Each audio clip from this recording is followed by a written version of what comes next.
everybody. Welcome back to Amazon Suspension Trends. I've got a bit of a tricky one today. Hopefully you're not driving around somewhere complicated while you're listening to this, because it will require a little bit of attention on your part.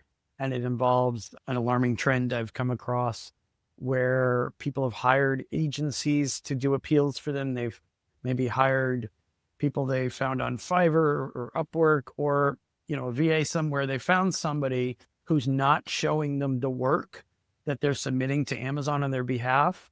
Sometimes they can see it in their Seller Central account. Let's just say it's an account suspension, and they can actually see the appeal, but they don't even read it before it goes in, or they don't even check in with their VA or their service, whoever they added to their account to do their appeal and submit it. They don't even check in with them until 3 have been sent and 3 have been rejected. There's a lot of blind trust, and I'm not sure if that's just because whoever they hired to do it gave them a sales pitch. Hey, you don't even need to worry about this. You can go float down the river on an inner tube and not worry about this. We'll take care of it for you. You don't have to talk to us. You don't have to look at the drafts. We're just going to send these in. Whoever it is who's saying that, number one, it's reckless and irresponsible advice for them to say, we're not going to involve you in any of this. Just give us some information up front and we'll keep rewriting it until Amazon takes it. If that's their plan and they're only sending things in to generic email addresses or through Seller Central, then obviously you've hired the wrong service. They're no better at it than you are, right? So that's really kind of low-level scam territory, but nothing useful there. But the idea that a seller could hire an agency, and I've heard about overseas agencies, also USA-based ones, who just send emails on your behalf to people. They don't tell you where it's going. They don't tell you what it says. Maybe sometimes they say they'll do phone calls for you. They don't tell you who they're talking to. Presumably someone at Amazon. They don't say what the conversation is, whether it was fruitful, whether they got denial reasons out of it. They're not talking about calling account health. I've noticed, I think in very rare instances, somebody has done an account health call on behalf of a client. As far as I know, we're the only ones doing that. Everyone else isn't doing account health calls on your behalf. Or if I ask the seller, hey, did you add this service to your account? Are they calling and talking to account health without you on the calls? Half the time, the sellers don't even know the answer to that question. Well, that means you're offloading the responsibility for something pretty important to the wrong people in the wrong direction, doing it the wrong way. So this video is really going to be short and sweet, just about know what's going on. And you should know what's going on anyway with something important like an ASIN takedown, anything negatively impacting your account health, anyone who's answering performance notifications like policy warnings. I mean, if you don't even know why you've been warned for violating a policy, it either means that Amazon made a mistake and you need to dispute it, which is totally different from somebody in your staff or your VA or someone else, or maybe you yourself made a mistake and didn't even notice it, and the policy violation is valid. Two totally different responses on your side, right? So if you don't even know if you're acknowledging or disputing, or if you would have known if you looked at it, but you didn't, and you left it up to your VA to just randomly acknowledge something, whether or not it was accurate, you've already lost before you've even started, right? First of all, it's reckless decision-making. Presumably you've got employees who don't want to see your whole account shut down, and you don't want to lose that revenue yourself. But also it's just creating tons of damage that might be difficult to undo later. We've been called in to rescue people who have made numerous mistakes like this.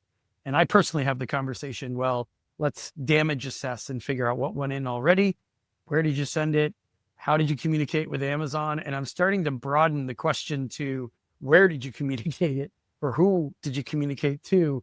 Because I'm hearing from more and more sellers who give me these vague answers like, well, we hired somebody and they contacted somebody at Amazon, but we don't really know what the upshot was. We don't know what the conversation or the email exchange was about. Maybe there was a letter sent to a physical address. The answers are all over the map, and that's increasing. And it's pretty alarming that basic questions about like, can you just show me a copy of the most recent appeal or the most recent 2 appeals, or can you tell me where these went, are turning into head scratchers where people are like, we'll get back to you once we talk to the person who was handling it. I guess it's tempting to just hand everything off, to a VA or to your staff if you're not around, if you're on vacation, or if you're not, engaged in the day-to-day. And maybe also it's enticing to believe that you can hire somebody who's just going to run interference with the entire company of Amazon and their internal teams on your behalf without you having to even wake up and get out of bed in the morning. They'll handle everything for you. Sounds like an elegant simple or simplistic turnkey solution. But my God, your alarm bells should be ringing like crazy. Those are red flags all over the place. What are they actually doing? They could just be telling you that they're working on it without even doing anything if it's all a secret and they can't share with you what they're doing. So obviously, if you're the kind of brand owner or business owner who sells on Amazon and you don't want to be engaged in those intimate details, I can see why you'd want to just hire somebody to get rid of this piano on your back, which an account suspension, of course, is, especially if it can't get resolved. But also understand that it could be doubly difficult to resolve it or fix it later after the fact, whether you bring us in or someone else, or you just take over yourself, because a lot of sellers are hiring really bad, low quality companies, agencies, service providers, whatever, and they end up doing it themselves and paying out the cash that they spent because the service wasn't really doing anything productive. So be aware of what's going on around you. Have some readiness to take over if you have to, if you have somebody working on it who can't even explain the basics of something like where it went, what was sent, the language in the appeal, who they sent it to. And if they're dealing with somebody, another person, especially an Amazonian, if they're communicating with that party on your behalf and you're not even on CC, or you're not showing the text or the date and timestamp or the content, anything under the sun could be going on involving your account, involving your merchant ID. That could be going all over the place. It could be going to the wrong people who are annoyed that they're hearing from this person. The person you hired might be desperate. They might start sending your merchant ID or your primary email all over creation with copy and paste messages or emails or let's just call it low quality content. How on God's green earth is that going to help you resolve your suspension problem? Number one. Number two, even if you get reinstated eventually, you've lost probably a lot of time, a lot of revenue along the way. And all for what? Just because you didn't want to spend the time up front dealing with vetting a service provider or just looking at what they were doing on your behalf. It seems quite sloppy and disorganized from our perspective. And also, you're only hurting yourself, right? Never mind what I think about it. My opinions are one thing.